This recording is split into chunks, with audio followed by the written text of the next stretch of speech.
Hello नमस्कार प्यारे साथियों, क्या हाल चाल। मैं हरिकेश आपका स्वागत करता हूं आज की नई ज्योग्राफी की क्लास में, जो कि आज पीवाईक्यू सीरीज है।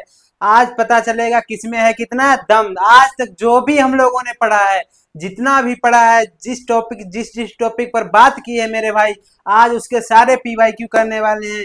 ठीक है, आज क्वेश्चन सीरीज है मेरे भाई। चलो स्टार्ट करते हैं पीवाईक्यू, जुड़े रहिएगा साथ में। चलो भाई, क्या है आज पीवाईक्यू सीरीज, जुड़िएगा। पहला है क्वेश्चन, सूर्य के वातावरण का बाह्यतम परत कहलाता है। सूर्य के जो वातावरण है उसकी बाह्यतम परत क्या कहलाता है मेरे भाई, बताइएगा जल्दी से। कहते हैं आभा मंडल। ठीक है मेरे भाई, आभा मंडल। चलते हैं आगे अगले क्वेश्चन की ओर। आज पीवाईक्यू करने वाले हैं, एक एक करके सभी पीवाईक्यू करने वाले हैं, जिसमें दिल्ली पुलिस, एसएससी और एसआई के क्वेश्चन शामिल है मेरे भाई। ठीक है, दूसरा क्वेश्चन है, समुद्र के जल में नीचे जाने पर जल का दाब का मान घटता है या बढ़ता है, बताइएगा। पहला ऑप्शन है कम हो जाता है, दूसरा ऑप्शन है वायुमंडलीय दाब से कम रहता है, ठीक है, तीसरा ऑप्शन है स्थिर और वायुमंडलीय दाब के बराबर रहता है, चौथा ऑप्शन है बढ़ जाता है। बताइए मेरे भाई, कौन सा ऑप्शन इसका सही होगा, जल्दी बताइए, जल्दी कमेंट में बताइए मेरे भाई। कमेंट सेक्शन भर दीजिएगा ऑप्शन से। आज देखेंगे किसमें है कितना दम। जो भी पढ़ा वही सब यहाँ है आज। ठीक मेरे भाई, आज पता लगेगा कितना हम लोगों ने पढ़ा है, कितना रिवीजन किया है। चलो मेरे भाई, जो वायुमंडल है, जो जो है समुद्र है, हमारा समुद्र है, उसके जब नीचे जाते हैं उसका जल दाब जो होता है, जल का वायु दाब जो होता है वो बढ़ जाता है मेरे भाई। पानी में जब कभी आप लोगों ने देखा हो, अगर पानी में कभी स्विमिंग पूल वगैरह में नहाए हो, तो उसमें जब पानी के नीचे जब हम लोग डुबक लगाते हैं, तो उसमें देखते हैं हमें लगता है बहुत ऊबन टाइप की, उसके ऊपर ऊपर आने का प्रयास करते हैं, तो वायु दाब जो है उसका बढ़ जाता है मेरे भाई। ठीक है, चलते हैं अगले क्वेश्चन की ओर। नंबर है तीसरा। तीसरा क्वेश्चन है, इसके हैं भैया 7,000 रुपए। इसके हैं 7,000। ठीक मेरे भाई, 7,000 का क्वेश्चन है ये। ठीक है, अपनी परिक्रमा के दौरान जब पृथ्वी सूर्य से सबसे दूर होती है तो उसकी स्थिति क्या कहलाती है। आपकी पिछली क्लास में ही ये बात की थी मेरे भाई। ये क्वेश्चन 7,000 रुपए का है मेरे भाई। 7,000 रुपए का चेक आपके खाते में, जो भी 7,000 रुपए होंगे आपके खाते में डाले जाएंगे मेरे भाई। जल्दी ऑप्शन दीजिएगा, जल्दी क्वेश्चन का आंसर, जल्दी भैया जल्दी करिए। इसका पहला ऑप्शन है एप्रिलियन, दूसरा है अपसौर, पेरिहेलियन, उपसौर। ठीक है, ठीक है मेरे भाई, इसका क्या ऑप्शन होगा। इसके दौरान सूर्य के सबसे दूर होती है, सबसे दूर होती है, कौन सा है इसका ऑप्शन, बताइए मेरे भाई।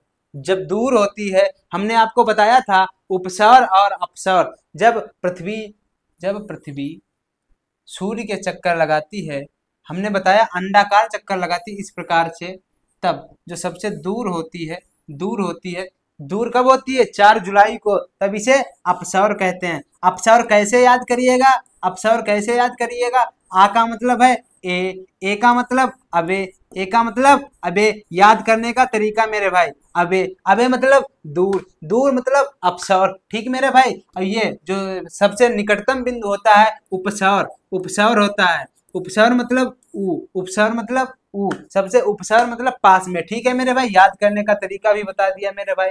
ठीक है, इसका आंसर क्या हो जाएगा, क्या हो जाएगा, अपसौर मेरे भाई। ठीक है, सबसे अधिकतम दूरी होती है सूर्य की। अगले क्वेश्चन की ओर बढ़ते हैं, अगले क्वेश्चन की ओर। अगला क्वेश्चन है 10,000 रुपए का। अगला क्वेश्चन केबीसी चल रहा है यही मेरे भाई। ठीक है, चलते हैं। जिब्राल्टर जल डमरू मध्य निम्नलिखित में से किस महासागर को भूमध्य सागर से जोड़ता है, बताइएगा मेरे भाई। भूमध्य सागर को जोड़ता है और यूरोपीय महाद्वीप पर स्पेन को, अफ्रीका महाद्वीप पर मोरक्को से अलग करता है। बताओ मेरे भाई, ऑप्शन 10,000 रुपए का है, ऑप्शन 10,000 रुपए, ये चेक आपको मिलेगा मेरे भाई। ठीक है, बताइए जल्दी।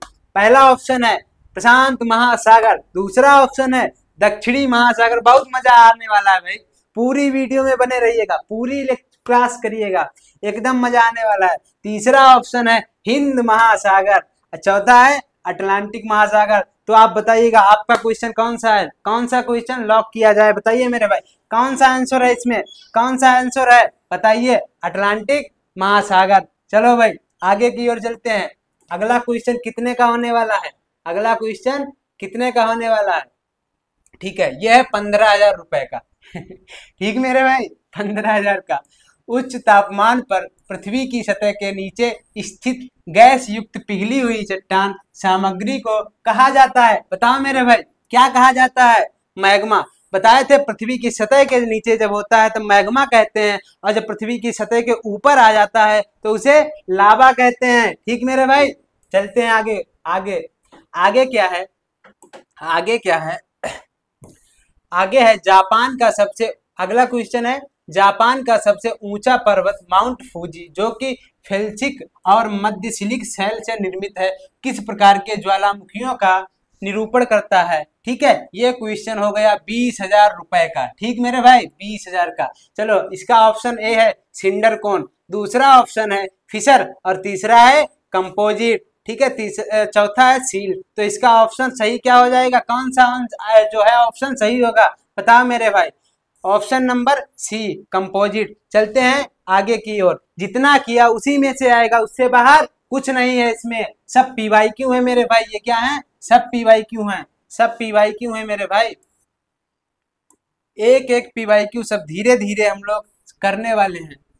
ठीक है PYQ, ठीक है जापान ये कर चुके हैं ना, ये कर लिया हम लोगों ने, ये कर लिया। अगला क्वेश्चन है, अगला क्वेश्चन 7वां है, निम्नलिखित में से कौन सा संघट्ट संभाग ज्वालामुखी में शामिल है, बताओ मेरे भाई बताओ। अब सादी चट्टाने ज्वालामुखी में, पिघली हुई चट्टाने, कठोर चट्टाने या रूपांतरित चट्टाने। यहाँ क्या देखा, संभाग, जो दरारें पड़ जाती हैं, दरारों में जो मैग्मा भर जाता है तो क्या जो पिघला होगा वही तो भरेगा, इसका जो है इसका ऑप्शन बी करेक्ट हो जाएगा मेरे भाई। जो ज्वालामुखी फटता है, दरारें पड़ जाती हैं चट्टानों में, उसमें जो भर जाता है वो पिघला हुआ मैग्मा होता है, तो पिघली चट्टाने हुई चट्टाने बनेगी। ठीक है मेरे भाई, ठीक है। अगला क्वेश्चन है 8वां, 8वें नंबर पर जो क्वेश्चन है, क्वेश्चन क्या कहता है, जब लावा भूमि में विकसित दरारों और विवरों के से अपना रास्ता बनाता है तो यह जमीन के लगभग लंबवत जम जाता है या दीवार जैसी संरचना को विकसित करने के लिए उसकी स्थिति में ठंडा हो जाता है। इस संरचना को क्या कहते हैं मेरे भाई, बताइएगा जरा बताइएगा। पहला ऑप्शन है लैकोलिथ, दूसरा ऑप्शन है डाइक और तीसरा है फैकोलिथ, चौथा लोपोलिथ। बताइएगा इसमें, बताइएगा। ये जो पिछला क्वेश्चन 7वां किया है उससे मिलता जुलता ही क्वेश्चन है मेरे भाई, उससे मिलता जुलता ही क्वेश्चन है। इसका ऑप्शन नंबर बी सही हो जाएगा, डाइक। ठीक है मेरे भाई, क्या हो जाएगा, डाइक। कमेंट सेक्शन भर दीजिएगा आंसर से। ठीक है मेरे भाई। अगला 9 नंबर क्वेश्चन जो है, 9 नंबर जो क्वेश्चन है वो क्या है, पढ़ते हैं जरा, इसे पढ़ते हैं जरा। मध्य हिमालय के नीचे महाद्वीपीय भूपर्पटी की मोटाई जो डैश है की कोटि की है, जो इस क्षेत्र में ज्वालामुखी गतिविधि के अंत को चिन्हित करता है। बताइए मेरे भाई, बताइए इसमें कौन सा। पहला ऑप्शन है 60 से 70 किलोमीटर, दूसरा है 35 से 37 किलोमीटर, तीसरा है 70 से 72 किलोमीटर, चौथा है 50 से 63 किलोमीटर। आप लोगों को बताया था मेरे भाई, आप लोगों को बताया था जो ये जब परपटी मेटल और कोर पढ़ाया था, परपटी मेटल और कोर पढ़ाया था, तो उसमें बताए थे जो परपटी की जो सतह होती है, महाद्वीपीय जो परत होती है वो कितनी होती है, कितनी होती है, 70 से 72 किलोमीटर। ठीक है मेरे भाई, ठीक है। चलते हैं आगे की ओर। 10वां क्वेश्चन, 10वां क्वेश्चन हो जाएगा आपका 35,000 रुपए। ठीक है 35,000 रुपए। आज KBC में ही समझ लीजिए, KBC में आप रुपए जीत रहे हैं। हर क्वेश्चन का ऑप्शन देने पर 5,000 रुपए बढ़ेंगे मेरे भाई। ठीक है 5,000 रुपए बढ़ेंगे, 35,000। ठीक मेरे भाई। चलो ये जो है अधिष्ठान या अभिकेंद्र से किस डिग्री पर भूकंप सूचक यंत्र सिस्मोग्राफ, सिस्मोग्राफ ये भूकंप सूचक यंत्र है। ठीक है सिस्मोग्राफ, ये चीज याद रखिएगा। P तरंगों के आगमन को रिकॉर्ड करता है, पी तरंगों के आगमन को रिकॉर्ड करता है, लेकिन यस तरंगों के आगमन को रिकॉर्ड नहीं करता है, जिसे कहते हैं एस तरंगों का छाया क्षेत्र। आपको पिछली क्लास में बताए थे, जो फिगर दिखा के बताए थे, जो भी है, जो तरंगे हैं वो एस तरंगों का छाया क्षेत्र और पी तरंगों का छाया क्षेत्र दिखाए थे। ठीक है मेरे भाई, इसका ऑप्शन ए है 145 डिग्री से ऊपर, दूसरा ऑप्शन है 105 डिग्री से ऊपर, और तीसरा है 90 और 115 डिग्री के बीच। चौथा ऑप्शन क्या है? 90 डिग्री के बीच भीतर। ठीक है भाई, इसका जो ऑप्शन सही जो हो जाएगा वो कमेंट सेक्शन में बताइएगा। पहला ऑप्शन इसका सही ऑप्शन है 145 डिग्री से ऊपर। ठीक है, 145 डिग्री से ऊपर। अगला क्वेश्चन है मेरे भाई 11 नंबर। अगला क्वेश्चन है 11 नंबर, बताइएगा जरा ध्यान से क्वेश्चन पढ़िएगा, धीरे से सोचिएगा और ऑप्शन सही बताइएगा। बेसाल्टिक मैग्मा का स्रोत कौन सा क्षेत्र है? बेसाल्टिक मैग्मा का क्षेत्र जो है बताइएगा, निचला मेंटल, दूसरा ऑप्शन है कोर, तीसरा ऑप्शन है संक्रमण क्षेत्र, और चौथा ऑप्शन है ऊपरी मेंटल। ऊपरी मेटल बताए थे ना, बेसाल्टिक मैग्मा और बेसाल्टिक ग्रेनाइट चट्टाने। ठीक है, ग्रेनाइट चट्टाने। तो बेसाल्टिक मैग्मा कहाँ होता है मेरे भाई? ऊपरी मेंटल, ऊपरी मेटल। ठीक है, अगला क्वेश्चन है 12 नंबर। ये हो गया है 40,000 रुपए का मेरे भाई। ठीक है, 40,000 का। चलो आगे चलते हैं। अगला क्वेश्चन क्या कहता है? एल नीनो के संबंध में निम्न में से कौन सा कथन सही है? पढ़िएगा ध्यान से क्वेश्चन, और ऑप्शन इसके एकदम बारीकी से पढ़िएगा, धीरे धीरे करके। क्या है पहला ऑप्शन? यह प्रशांत महासागर के पृष्ठीय जल का असामान्य रूप से ठंडा होना है। ठीक है, दूसरा ऑप्शन है भारत एल नीनो से प्रभावित नहीं है। भारत एल नीनो से प्रभावित नहीं है। चौथा है, सॉरी, तीसरा ऑप्शन है इसकी उत्पत्ति भूमध्य सागर से होती है, तथा चौथा ऑप्शन है यह प्रशांत महासागर के सतही जल का असामान्य रूप से गर्म होना है। ठीक है, इसका ऑप्शन सही कौन सा होगा मेरे भाई? बताइएगा जल्दी, बताइएगा जल्दी कमेंट में। इसका ऑप्शन सही डी हो जाएगा, यह प्रशांत महासागर के सतही जल का असामान्य रूप से गर्म होना है। आपको पता होगा ना एल नीनो कैसी जलधारा है? एल नीनो कैसी जलधारा है? तो आप कहेंगे गर्म जलधारा मेरे भाई। कैसी है? गर्म जलधारा। चलो अगला क्वेश्चन नंबर 13। क्वेश्चन नंबर 13 पे चलते हैं। क्या है? मैग्मा को इस प्रकार परिभाषित किया गया है। मैग्मा को किस प्रकार परिभाषित किया गया है? चलो ऑप्शन पढ़िएगा मेरे भाई, ऑप्शन पढ़िए। पृथ्वी की सतह के नीचे स्थित अत्यंत गर्म तरल और अर्ध तरल चट्टान। ठीक है, दूसरा है पृथ्वी का अत्यंत गर्म ठोस कोर। ठीक है, तीसरा ऑप्शन है अटलांटिक क्षेत्र के अत्यंत गर्म पानी को के झरने। चौथा ऑप्शन है पृथ्वी की सतह के नीचे अस्थिर गैसीय वातावरण। इसका ऑप्शन कौन सा सही हो जाएगा? बताइए भाई साहब, बताइए। तो आप कहेंगे भाई साहब इसका क्वेश्चन का आंसर जो होगा वो पहला हो जाएगा, पृथ्वी की सतह के नीचे स्थित अत्यंत गर्म तरल और अर्ध तरल चट्टान।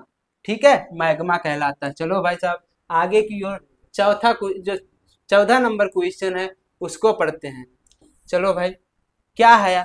चट्टानों का अध्ययन क्या कहलाता है? चट्टानों का अध्ययन क्या कहलाता है? पेट्रोलॉजी। पेट्रोलॉजी। ये ऑप्शन डी सही हो जाएगा। ठीक है, ऑप्शन नंबर डी सही हो जाएगा। आगे की ओर चलते हैं, क्वेश्चन नंबर 15। हाँ भाई, अगला क्वेश्चन क्या है? अगला क्वेश्चन 17। ठीक है, क्वेश्चन नंबर 17 क्या है? सबसे आम ज्वारीय पैटर्न निम्नलिखित में से कौन सा है? बताओ मेरे भाई। पहला ऑप्शन है मिश्रित ज्वार भाटा, मिश्रित ज्वार भाटा। दूसरा ऑप्शन है बहुत ज्वार भाटा या बहुज्वार भाटा। बहु नहीं से बहुत नहीं, बृहत कीजिएगा मेरे भाई, बृहत ज्वार भाटा। ठीक है, तीसरा ऑप्शन है दैनिक ज्वार भाटा। चौथा ऑप्शन है अर्ध दैनिक ज्वार भाटा मेरे भाई। कौन सा होगा ऑप्शन? अर्ध दैनिक ज्वार भाटा। ठीक है, इसका ऑप्शन नंबर सी सही हो जाएगा मेरे भाई। कौन सा? सी, दैनिक ज्वार भाटा। ज्वारीय पैटर्न निम्नलिखित में से है। ठीक है, चलो आगे की ओर, क्वेश्चन नंबर 18। क्वेश्चन नंबर 18 की ओर चलते हैं। चलो भाई बताइएगा इसका ऑप्शन। मध्य मंडल की सीमा क्या है? मध्य मंडल की सीमा बताइए मेरे भाई। मध्य मंडल जो अभी बताए थे, जो अभी क्या पिछली क्लास में बताए थे मेरे भाई, जो तीसरे नंबर की परत होती है, वायुमंडल की तीसरी परत होती है, वो 50 से 80 किलोमीटर के बीच होती है। ठीक मेरे भाई, 50 से 80 किलोमीटर के बीच। अगला क्वेश्चन नंबर है 19। क्या है? 19 क्वेश्चन नंबर। क्वेश्चन पढ़िएगा मेरे भाई, धीरे से आराम से क्वेश्चन पढ़ो और इसका उत्तर देने का प्रयास करो। क्या है क्वेश्चन? अफ्रीका में स्थित किलिमंजारो का नाम है। किलिमंजारो किस प्रकार का पर्वत है? किलिमंजारो अफ्रीका की सबसे ऊंची चोटी है ना। किलिमंजारो अफ्रीका की सबसे ऊंची चोटी है, तो किस प्रकार का पर्वत है ये बताए मेरे भाई। सबसे लंबी नदी है। अरे नदी कहाँ से आई जब पर्वत है तो? ठीक मेरे भाई। सबसे बड़ा घास का मैदान, पर्वत है, घास कहाँ से आई? सबसे घने जंगल, ज्वालामुखी पर्वत। इसे तो एकदम बेहतरीन तरीके से बिना देखे ही कर दो, ज्वालामुखी पर्वत। जब पर्वत है मेरे भाई तो घास और ये भूमि कहाँ से आई? चलो भाई अगला क्वेश्चन नंबर 20 जो है क्या कहता है, पढ़िएगा धीरे से, धीरे से पढ़िए और उत्तर देने का प्रयास कीजिए। मिट्टी से सिलिका हटाने की प्रक्रिया क्या कहलाती है? मिट्टी से सिलिका हटाने की प्रक्रिया क्या कहलाती है मेरे भाई? इसके ऑप्शन में ही आंसर छुपा हुआ है, तो देखिएगा। पहला ऑप्शन है विसिलिकायन, दूसरा ऑप्शन है लवड़ी भवन, तीसरा ऑप्शन है ध्रुवीकरण, चौथा ऑप्शन क्या है? निशालन। ठीक भाई, ऑप्शन नंबर इसका कौन सा सही हो जाएगा बताइएगा जरा, बताइए मेरे भाई। कौन सा ऑप्शन लॉक किया जाए बताइए। पहला ऑप्शन लॉक किया जाए विसिलिकायन। इसके ऑप्शन में ही आंसर जुड़ा हुआ है, देखिएगा। विसिलिका, सिलिका। ठीक है मेरे भाई, सिलिकायन, विसिलिकायन। सिलिका को हटाना विसिलिकायन कहते हैं। चलो भाई आगे की ओर चलते हैं। क्वेश्चन नंबर 21 क्या कहता है? ये क्वेश्चन क्या कहता है? किस मौसमी परिस्थिति को उच्च वायुमंडलीय दाब के मध्य क्षेत्र के आसपास बड़े पैमाने पर हवाओं के संचलन के रूप में परिभाषित किया जाता है? ठीक है, पहला ऑप्शन क्या है मेरे भाई? वही उष्ण कटिबंधीय चक्रवात, दूसरा ऑप्शन है उष्ण कटिबंधीय चक्रवात, तीसरा ऑप्शन क्या है? प्रति चक्रवात, और चौथा है ध्रुवीय चक्रवात। तो आपका क्या आंसर होगा बताओ भाई, कौन सा ऑप्शन लॉक किया जाए मेरे भाई? जल्दी से बताइएगा, जल्दी बताइएगा। तो हम कहेंगे इसका आंसर सी लॉक किया जाए, प्रति चक्रवात। चलो मेरे भाई अगले क्वेश्चन की ओर। अगला क्वेश्चन है 22। ठीक है, 22 नंबर क्वेश्चन क्या कहता है? 22 नंबर क्वेश्चन कहता है मैगीनोट रेखा, मैगीनोट रेखा के मध्य है, किसके किसके मध्य है बताओ मेरे भाई, किसके किसके मध्य है? जब हम लोगों ने विश्व भूगोल किया था उसमें ये सब बातें की थी मेरे भाई। चलो बताइएगा जरा। भारत और चीन के बीच? नहीं मेरे भाई, भारत और चीन के बीच नहीं। भारत और चीन के बीच तो मैकमोहन रेखा है मेरे भाई। कौन सी? मैकमोहन, मैकमोहन रेखा है। ठीक मेरे भाई, यूएसए और कनाडा के बीच में बताई थी आपको 49 डिग्री अक्षांशीय रेखा, 49 डिग्री अक्षांशीय रेखा, अक्षांशीय रेखा मेरे भाई, अक्षांशीय रेखा। ठीक है, अक्षांशीय रेखा। चलो फ्रांस और जर्मनी, और चौथा ऑप्शन है यूएसए और मैक्सिको के बीच। बताइएगा, ऑप्शन बताइएगा कौन सा लॉक किया जाए, कौन सा आंसर आपका है बताओ मेरे भाई। तो हम कहेंगे इसका ऑप्शन सी लॉक किया जाए। फ्रांस और जर्मनी के बीच की जो सीमा है उसे मैगीनोट रेखा कहते हैं। भाई चलते हैं अगले क्वेश्चन की ओर। Question number 23। चलो भाई कौन सा क्या पढ़ते हैं इसको। क्वेश्चन क्या है? निम्नलिखित में से कौन सी मिट्टी की किस मैंग्रोव और डेल्टाई वनस्पति के विकास के लिए अनुकूल है? मैंग्रोव और डेल्टाई वनस्पति के लिए अनुकूल है। पहला ऑप्शन है काली मिट्टी, दूसरा ऑप्शन है लेटराइट मिट्टी, तीसरा ऑप्शन मरु मिट्टी, और चौथा ऑप्शन है महीन कणों वाली मिट्टी और जलोढ़ मिट्टी। तो हम कहेंगे इसका ऑप्शन नंबर डी लॉक किया जाए, इसका ऑप्शन नंबर डी लॉक किया जाए। ऑप्शन नंबर डी सही हो जाएगा, महीन कणों वाली मिट्टी और जलोढ़ मिट्टी। जो मैंग्रोव वन है ना, ये कहाँ पाए जाते हैं मेरे भाई? गंगा और यमुना जो डेल्टा बनाती है, सुंदरबन डेल्टा, वहाँ मैंग्रोव वनस्पति पाई जाती है। चलते हैं आगे की ओर मेरे भाई। क्वेश्चन नंबर 24, चलो देखते हैं क्या है भाई। पढ़िएगा इसे जरा धीरे से, धीरे से पढ़ो मेरे भाई। क्या है?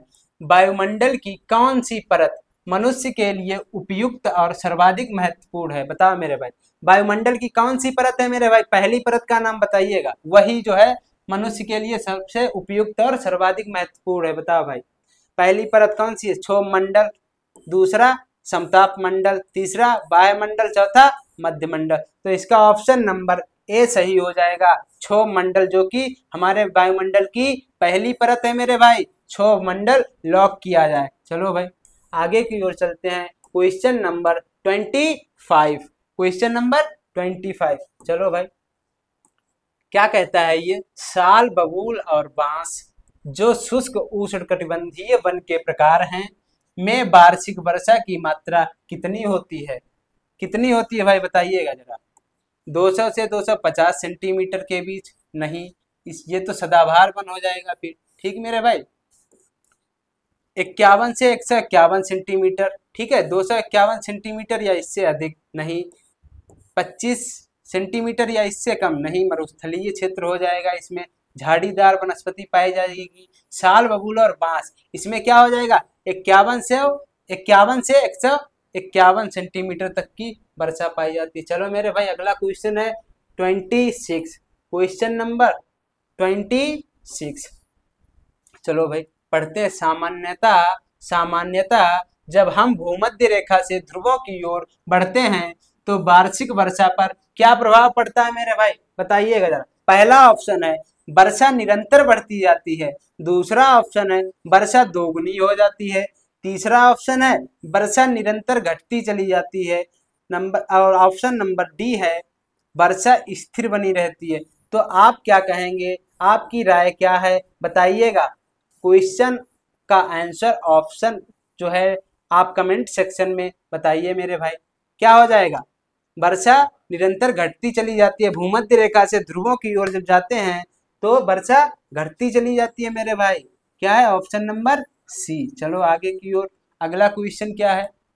अगला क्वेश्चन है क्वेश्चन नंबर 27, क्वेश्चन नंबर 27, चलो क्या है? निम्नलिखित में से किस ऋतु में पश्चिमी विक्षोभ के कारण उत्तरी राज्यों में, भारत के उत्तरी राज्यों में वर्षा होती है? बताओ मेरे भाई। बसंत ऋतु पहला ऑप्शन, दूसरा ऑप्शन है मानसून ऋतु, तीसरा ऑप्शन है ग्रीष्म ऋतु, चौथा ऑप्शन है शरद ऋतु। तो आप कौन सा ऑप्शन सही बताएंगे? बताओ मेरे भाई, कौन सा ऑप्शन लॉक किया जाए? बताओ मेरे भाई जल्दी से। ऑप्शन नंबर डी लॉक किया जाए। चलो भाई लॉक कर दिया। अगला क्वेश्चन है 28, क्वेश्चन नंबर 28, समताप मंडल निम्नलिखित में से किस वायुमंडलीय परत के बीच स्थित है? समताप मंडल निम्नलिखित में से किस वायुमंडलीय परत के बीच स्थित है? बताओ मेरे भाई, समताप मंडल बताइएगा। ये हम बता दें अगर, दूसरी जो वायुमंडल की दूसरी परत है समताप मंडल। अब आप बताइए ऑप्शन देख के। पहला है क्षोभ मंडल और समताप सीमा, ठीक है, दूसरा ऑप्शन है समताप सीमा और मध्य सीमा, ठीक है, तीसरा है मध्य मंडल और बाह्य वायुमंडल, चौथा है मध्य सीमा और वायुमंडल की सीमा। तो धीरे से पढ़ के आप ऑप्शन बताइएगा मेरे भाई, कौन सा ऑप्शन लॉक किया जाए? बताओ मेरे भाई। समताप मंडल कहाँ होता है? बताओ मेरे भाई। क्षोभ मंडल और समताप मंडल पर। क्षोभ मंडल और समताप मंडल जहां हो वहां क्षोभ मंडल और मध्य मंडल के बीच। कौन सा ऑप्शन है मेरे भाई? क्षोभ मंडल और मध्य मंडल। इसमें तो कोई नहीं दिख रहा है मेरे भाई। क्षोभ सीमा और समताप सीमा, क्षोभ सीमा और समताप सीमा, ठीक है, दूसरा है समताप सीमा और मध्य सीमा, मध्य मंडल और बाह्य वायुमंडल, ठीक है, मध्यम सीमा और बाह्य मंडल, ठीक है। इसका ऑप्शन हो जाएगा कौन सा मेरे भाई? बताओ। आप कहेंगे क्षोभ मंडल, क्षोभ मंडल,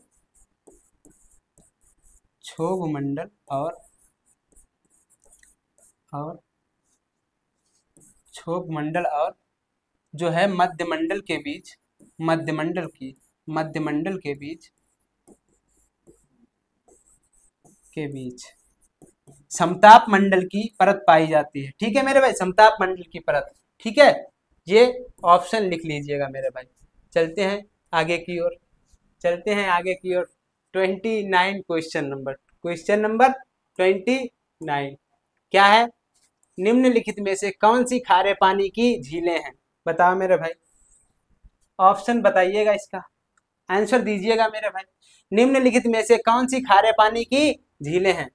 कोई ऑप्शन है सांभर झील, ऑप्शन बी है डल झील, ऑप्शन सी है वुलर झील, ऑप्शन डी है चिल्का झील। आपसे पूछा क्या है? खारे पानी की झील। आपको पता है डल और वुलर तो मीठे पानी की झील है, ये मीठे पानी की झील है। ठीक है, डल और वुलर मीठे पानी की झीलें हैं, ये तो पता ही है, पानी की झील है। ठीक मेरे भाई, ठीक है, तो ऑप्शन कौन सा सही हो जाएगा? पहला सांभर जो झील है ये, और डी ऑप्शन चिल्का झील, ये मीठे पानी की झील है। चिल्का झील बताए थे आपको ना, लैगून झील है, इसे लैगून झील भी कहते हैं। ठीक है, तो चिल्का और सांभर झील, बताइएगा कौन सा ऑप्शन सही हो जाएगा? ए और डी कहाँ पर दिख रहा है मेरे भाई? ऑप्शन नंबर बी, ए और डी। चलो चलते हैं आगे की ओर। अगला क्वेश्चन है क्वेश्चन नंबर 30 क्या है? सूर्य पर काले धब्बे को क्या कहा जाता है? सूर्य पर जो काले धब्बे दिखते हैं उन्हें क्या कहा जाता है मेरे भाई? सूर्य के धब्बे, चंद्रमा के धब्बे, पृथ्वी के धब्बे या काले धब्बे? अब तो आप बता ही सकते हैं मेरे भाई, सीधे सीधे ऑप्शन में लिखा ही है सूर्य के धब्बे। ठीक है मेरे भाई, सूर्य के धब्बे। चलो आगे की ओर चलते हैं। Question number 31। चलो भाई, भूमध्य रेखा के ऊपर क्षोभ सीमा पर वायु का तापमान कितना होता है? बताइएगा, वायु का तापमान कितना होता है मेरे भाई? बताइए। ये जो है पिछली क्लास में एकदम बारीकी से हर चीज करी थी, -80 डिग्री। और समताप सीमा के ऊपर जो मध्य मंडल है उसमें कितना होता है? -100 डिग्री। ठीक है, पहली क्षोभ मंडल में जो तापमान घटता है, फिर जाके समताप मंडल में बढ़ता है, और फिर मध्य मंडल में जाके घटता है। ठीक है, ये चीजें आपको पिछली क्लास में बताई थी मेरे भाई। चलते हैं अगले क्वेश्चन की ओर। Question number 32। चलो भैया, क्या है, क्या कहता है 32? पढ़ते हैं। एशिया का सबसे बड़ा खारे पानी की लैगून झील कौन सी है मेरे भाई? बताइए, जिसे वर्ष 1981 में रामसर साइट के रूप में नामित किया गया था। लैगून झील आपको बताई थी ना, लैगून झील किस प्रकार से होती है? ये जो है समुद्र तट के किनारे पर होती है लैगून झील। बताइए, ऑप्शन नंबर ए है हरिके झील, ऑप्शन नंबर बी है लोकटक झील, ऑप्शन नंबर सी चिल्का झील, तथा ऑप्शन नंबर डी तंपरा झील। बताओ मेरे भाई, कौन सा ऑप्शन लॉक किया जाए? कौन सा ऑप्शन लॉक किया जाए? तो आप कहोगे कौन सा? सी नंबर, चिल्का झील जो है लैगून झील है मेरे भाई। चिल्का झील उड़ीसा में जो है ना, अपने भारत में, लैगून झील है। अगला क्वेश्चन नंबर 33 क्या कहता है? अफ्रीका में विक्टोरिया जलप्रपात किस नदी पर स्थित है? विक्टोरिया जलप्रपात किस नदी पर स्थित है? बताए थे ना आपको विश्व भूगोल जब करे थे मेरे भाई। पूरी क्लासेस पीछे करिएगा, सब क्वेश्चन बनेंगे यही मेरे भाई। सब ये PYQ है मेरे भाई, हर क्वेश्चन PYQ है मेरे भाई। ठीक है, पहला ऑप्शन है जाम्बेजी नदी, दूसरा ऑप्शन है नाइजर नदी, तीसरा ऑप्शन है नील नदी, और चौथा ऑप्शन है कांगो। तो आप क्या कहेंगे? आपका कौन सा ऑप्शन लॉक किया जाए? बताओ मेरे भाई, बताइएगा। पहला ऑप्शन कहेंगे आप, लॉक कर दीजिए सर। पहला ऑप्शन है जाम्बेजी। ठीक है मेरे भाई, जाम्बेजी। चलो चलते हैं अगले क्वेश्चन की ओर। चालू रख। हाँ, चलते हैं अगली क्वेश्चन की ओर। 34 क्वेश्चन नंबर 34 क्या कहता है मेरे भाई? 34 क्वेश्चन नंबर, चलो। तालाब पारिस्थितिकी तंत्र का सबसे गहरा वनस्पति रहित और दलदली क्षेत्र का क्या कहलाता है? दलदली क्षेत्र क्या कहलाता है मेरे भाई? क्या है क्वेश्चन? फिर से एक बार पढ़िएगा, एकदम धीरे से क्वेश्चन पढ़िए समझ के। तालाब पारिस्थितिकी तंत्र का सबसे गहरा वनस्पति रहित और दलदली क्षेत्र क्या कहलाता है मेरे भाई, बताइएगा। समशीतोष्ण क्षेत्र, ठीक है। दूसरा ऑप्शन है उष्णकटिबंधीय क्षेत्र, तीसरा ऑप्शन है लाटिक क्षेत्र और चौथा ऑप्शन है गहन क्षेत्र। तो इसमें क्या कहते हैं, तालाब, तालाब का नाम आता है और सबसे गहरा बात करता है, तो आप क्या कहेंगे बताइएगा। ऑप्शन देख के बताओ मेरे भाई, बताइए कौन सा ऑप्शन लॉक कर दें आपका, बताओ मेरे भाई। तो कहेंगे आप ऑप्शन नंबर डी भैया लॉक कर दो, ऑप्शन नंबर डी, डी गहन क्षेत्र। चलो भैया चलते हैं अगले क्वेश्चन 35 की ओर। चलो भाई 35 क्या कहता है, 35 क्या कहता है, निम्नलिखित में से कौन से समूह में पारिस्थितिकी तंत्र के केवल अजैविक तत्व शामिल हैं, सिर्फ अजैविक ना कि जैविक, ये याद करिएगा। ये देख इसे सही से पढ़िएगा, अजैविक तत्व की बात कर रहा है मेरे भाई, अजैविक तत्व सिर्फ, बताइएगा। उसमें अजैव, ये ऑप्शन सही से देखिएगा, उसमें एक भी जैविक तत्व ना हो, एक भी जैविक तत्व ना हो, सारे अजैविक हो, तो कौन सा ऑप्शन होगा। पहला ऑप्शन पढ़िए वर्षा, ठीक है अजैविक है। घास ये तो जैविक होगा, कीट ये भी जैविक होगा, और मेढक टर ये भी तो जैविक होगा मेरे भाई। दूसरा ऑप्शन है मिट्टी, दूसरा ऑप्शन है मिट्टी, चलो मिट्टी अजैविक है। खनिज पदार्थ अजैविक है, घास और फूल ये तो जैविक हो जाएंगे मेरे भाई, ठीक है। चौथा ऑप्शन है मिट्टी, घास, फूल और मधुमक्खियां, मधुमक्खियां और फूल तो जैविक हो जाएंगी, ठीक है। ये तीनों गलत हो गए मेरे भाई, अजैविक की बात कर रहा है, ठीक है। चारों चीजें जो भी हैं सब अजैविक हो जिसमें, ठीक है। मिट्टी, खनिज पदार्थ, पवन और वर्षा, पवन और वर्षा भी अजैविक, खनिज पदार्थ भी अजैविक और मिट्टी भी अजैविक। तो इसका ऑप्शन नंबर आप कहोगे भैया डी लॉक कर दीजिए, तो मैंने कहा लो भैया लॉक कर दिया डी, ठीक है। चलते हैं अगले क्वेश्चन की ओर, क्वेश्चन नंबर 36, क्वेश्चन नंबर 36। चलो भाई क्या है क्वेश्चन, अजैविक के बारे में निम्नलिखित में से कौन सा दावा गलत है। अजैविक के बारे में निम्नलिखित में से, दिल्ली पुलिस में आया हुआ ये क्वेश्चन है मेरे भाई, दिल्ली पुलिस में आया हुआ, सारे क्वेश्चन कहीं न कहीं आए हुए हैं, ठीक मेरे भाई। अजैविक के बारे में निम्नलिखित में से कौन सा दावा गलत है। पहला, पारिस्थितिकी तंत्र के अजैविक घटक सभी जीवित नहीं होते, अजैविक घटक सभी जीवित नहीं होते, ठीक। अगला है ऑप्शन, जल पारिस्थितिकी तंत्र का एक, जल पारिस्थितिकी तंत्र एक अजैविक घटक है, ठीक है। बे पारिस्थितिकी तंत्र के जीवित घटक हैं, अजैविक घटक के बारे में कौन सा दावा गलत है, ये क्वेश्चन याद रखिएगा क्या पूछ रहा है। बे पारिस्थितिकी तंत्र के निर्जीव घटक हैं, ठीक है। कौन सा दावा गलत है, जो गलत है वही बताइएगा मेरे भाई। निर्जीव है, निर्जीव है, अजैविक है वो निर्जीव होंगे, ये सही है। निर्जीव है वो तो सही होगा। वे पारिस्थितिकी तंत्र के जीवित घटक हैं, जीवित घटक कैसे हो सकते हैं मेरे भाई, जीवित, जो अजैविक है वो जीवित कैसे हो सकता है। ऑप्शन नंबर सी सही हो जाएगा, ऑप्शन नंबर सी सही हो जाएगा, ठीक है। ये भी गलत, ये भी गलत। चलो चलते हैं आगे की ओर, क्वेश्चन नंबर 37 नंबर क्वेश्चन क्या कहता है, पढ़िएगा जरा धीरे से। भंजन, अपक्षय, विघटन, वर्षा और शिलाभवन प्रमुख भूवैज्ञानिक प्रक्रियाएं हैं, प्रमुख भूवैज्ञानिक प्रक्रियाएं हैं जो निम्नलिखित में से किस चट्टान के निर्माण में योगदान करती हैं। बताओ मेरे भाई किस प्रकार के चट्टान के निर्माण में योगदान करती हैं। अपक्षय, भंजन, विघटन, वर्षा और शिलाभवन, ठीक है। बताइए, पहला ऑप्शन है आग्नेय चट्टान, दूसरा ऑप्शन है अवसादी चट्टान, तीसरा ऑप्शन रूपांतरित चट्टान, चौथा ऑप्शन है उप रूपांतरित चट्टान। तो आप क्या कहेंगे, ऑप्शन नंबर ए तो महागलत है, क्योंकि ये ज्वालामुखी फटने से, मैग्मा निकलने से बनता है मेरे भाई। तो ऑप्शन नंबर आपका बी सही हो जाएगा, क्या हो जाएगा, बी सही हो जाएगा। चलो मेरे भाई अगला क्वेश्चन है क्वेश्चन नंबर 38 नंबर क्वेश्चन क्या कहता है, 38 नंबर क्वेश्चन क्या कहता है, देखिएगा जरा। महासागरीय ऊष्मा का मुख्य स्रोत है, महासागरीय ऊष्मा का मुख्य स्रोत इनमें से बताइए भाई। जल के नीचे खनिज है, जल के नीचे खनिज है। दूसरा ऑप्शन, जल के नीचे गैस है। सूर्य की रोशनी, वायु। इसे यहाँ पर ऊष्मा का ऊष्मा का स्रोत क्या है बताओ मेरे भाई, ऊष्मा का स्रोत क्या है? ऊष्मा से समझ में आ जाएगा आपको। कहीं न कहीं हर क्वेश्चन में एक की पॉइंट की वर्ड जो है वो छिपा होता है, उससे आप ऑप्शन का पता लगा सकते हैं मेरे भाई। महासागरीय ऊष्मा का मुख्य स्रोत है ऊष्मा। ऊष्मा सोचिएगा, ऊष्मा सूर्य की रोशनी, प्रकाश जो देगी ऊष्मा, ठीक है। इसका ऑप्शन नंबर सी सूर्य की रोशनी सही हो जाएगा। चलते हैं अगले क्वेश्चन की ओर, क्वेश्चन नंबर 39।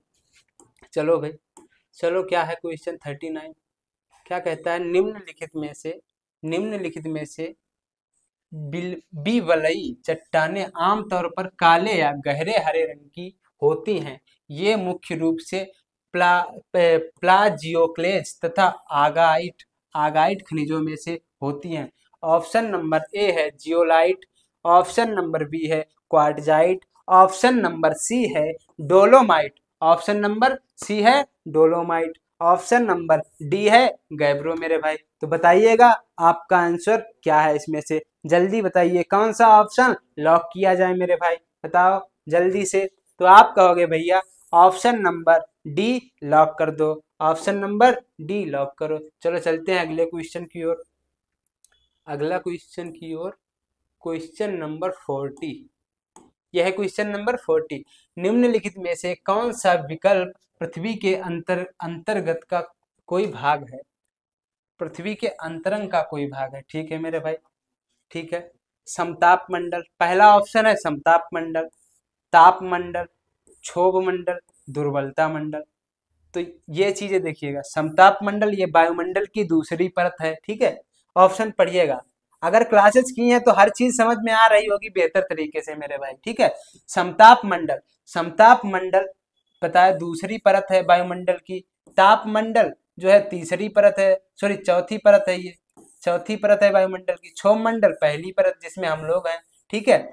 तो ऑप्शन इसका कौन सा सही हो जाएगा, दुर्बलता मंडल। दुर्बलता मंडल कहाँ बताए थे, परपटी और मेंटल के बीच में सबसे जो ऊपर होती है वो दुर्बलता मंडल होता है मेरे भाई, बताए थे ना। ये पृथ्वी की आंतरिक संरचना करे थे। अगला क्वेश्चन है 41।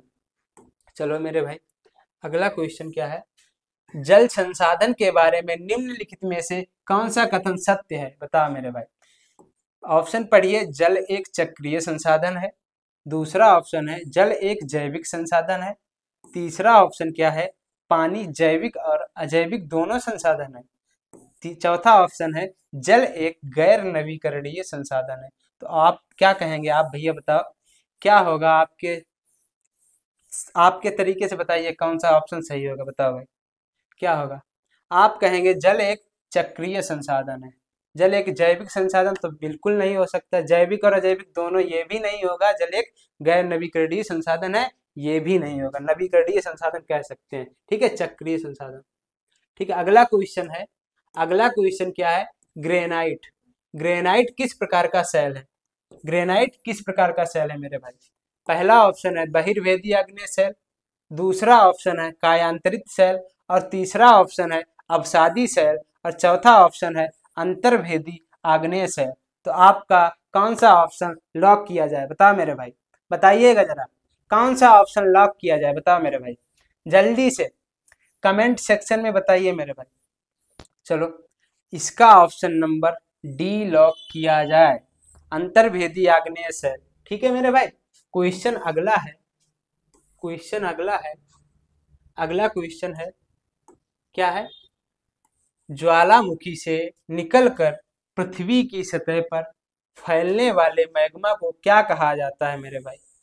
ये एसएससी जीडी का क्वेश्चन है भाई, एसएससी जीडी का, एसएससी जीडी में आया हुआ है मेरे भाई, ठीक है। सब पीवाईक्यू है मेरे भाई, इसमें लिखा नहीं है सिर्फ, ठीक है। पहला ऑप्शन हो जाएगा ज्वाला खंडारसी प्रवाह, दूसरा ऑप्शन हो जाएगा लावा, तीसरा ऑप्शन है प्रवात, चौथा ऑप्शन है राख। तो आपका कोई जो आंसर है वो कौन सा लॉक किया जाए, बताओ मेरे भाई जल्दी से बताइएगा, जल्दी से बताइएगा। तो आप कहेंगे भैया इसका ऑप्शन नंबर बी लॉक किया जाए, लावा। ज्वालामुखी से निकलकर पृथ्वी की सतह पर हमने बताया था ना, जो मैग्मा होता है वो ठंडा होकर लावा कहलाता है, चट्टान का रूप ले लेता है। चलो भाई अगला क्वेश्चन है, अगला क्वेश्चन क्या है? अगला क्वेश्चन है, ज्वालामुखी से निकलकर पृथ्वी की सतह पर, ज्वालामुखी से निकलकर पृथ्वी की सतह, ये तो हो गया। अगला क्वेश्चन देखिएगा जरा। हाँ, क्या है अगला क्वेश्चन? पृथ्वी की सबसे बड़ी मूंगा चट्टान, मूंगा चट्टान या जिसे प्रवार चट्टान कहते हैं भाई मेरे, प्रवार भित्ति, ठीक है, प्रवार भित्ति, कहीं कहीं प्रवार भित्ति या मूंगा चट्टान भी लिखा मिल सकता है, जिसे great barrier reef, great barrier reef के नाम से जाना जाता है, की भौगोलिक स्थिति है।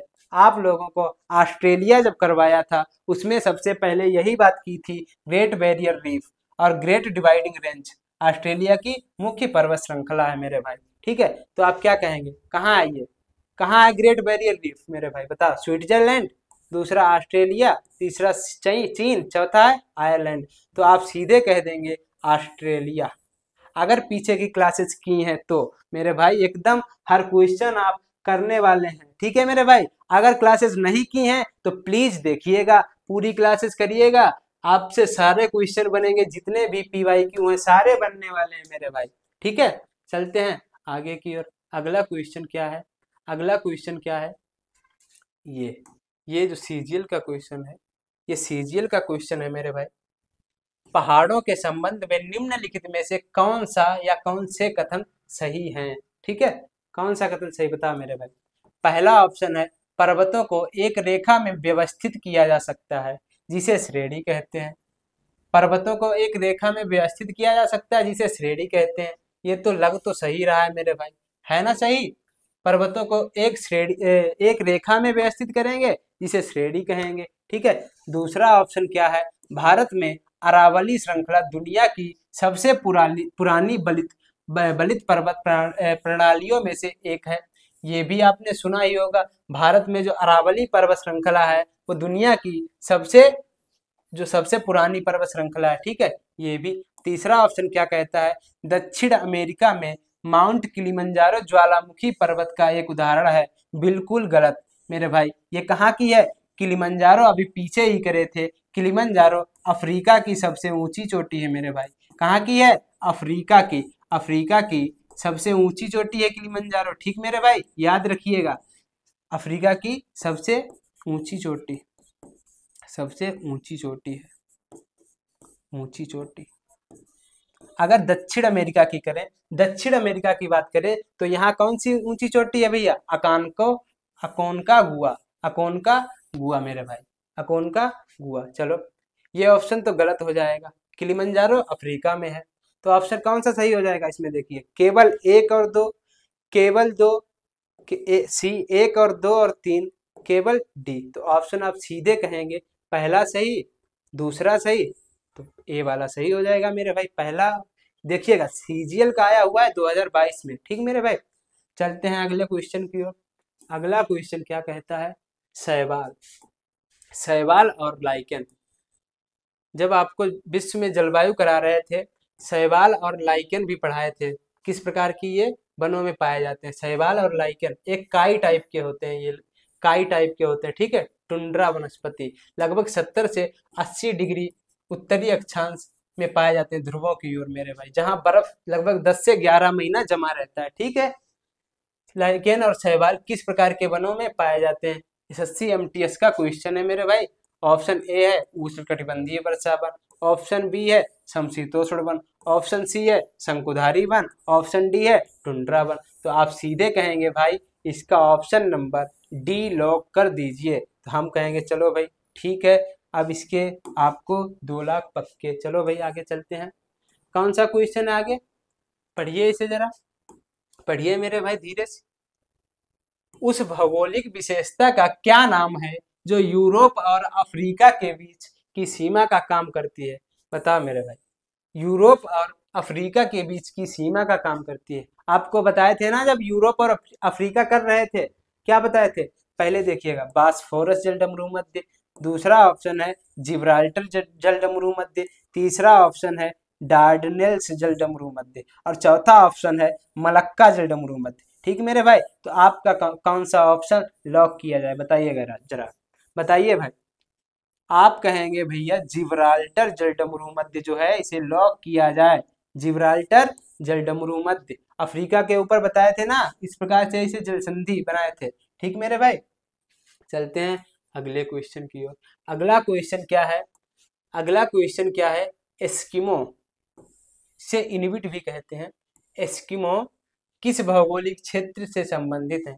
एस्किमो किस भौगोलिक क्षेत्र से संबंधित है? एसएससी एमटीएस का क्वेश्चन है 2023 का। ठीक मेरे भाई, पहला ऑप्शन है शुष्क क्षेत्र, पहला ऑप्शन है शुष्क क्षेत्र, दूसरा ऑप्शन है ध्रुवीय क्षेत्र, और तीसरा ऑप्शन है सवाना घास के मैदान, और चौथा है उष्णकटिबंधीय वर्षा वन। ठीक है, तो आप क्या कहेंगे मेरे भाई? आप कहेंगे ये जो है ध्रुवीय क्षेत्र, बर्फीले क्षेत्रों में, बर्फीले क्षेत्र में जो मूल निवासी होते हैं वहाँ के, उन्हें एस्किमो कहते हैं। जैसे कनाडा क्षेत्रों में पाए जाते हैं, उन्हें कनाडा के मूल निवासी जो है वहाँ ध्रुवीय क्षेत्रों में, उसे एस्किमो कहते हैं मेरे भाई। अगला क्वेश्चन, क्वेश्चन यहीं खत्म होते हैं मेरे भाई, चलते हैं। थैंक यू मेरे भाई, मिलते हैं अगली क्लास में। तब तक के लिए चैनल को सब्सक्राइब कर लीजिएगा मेरे भाई, लाइक और सब्सक्राइब जरूर करिएगा, अपने दोस्तों में दबा के शेयर करिएगा। मिलते हैं अगली क्लास में प्रैक्टिस सेट के साथ। जय हिंद।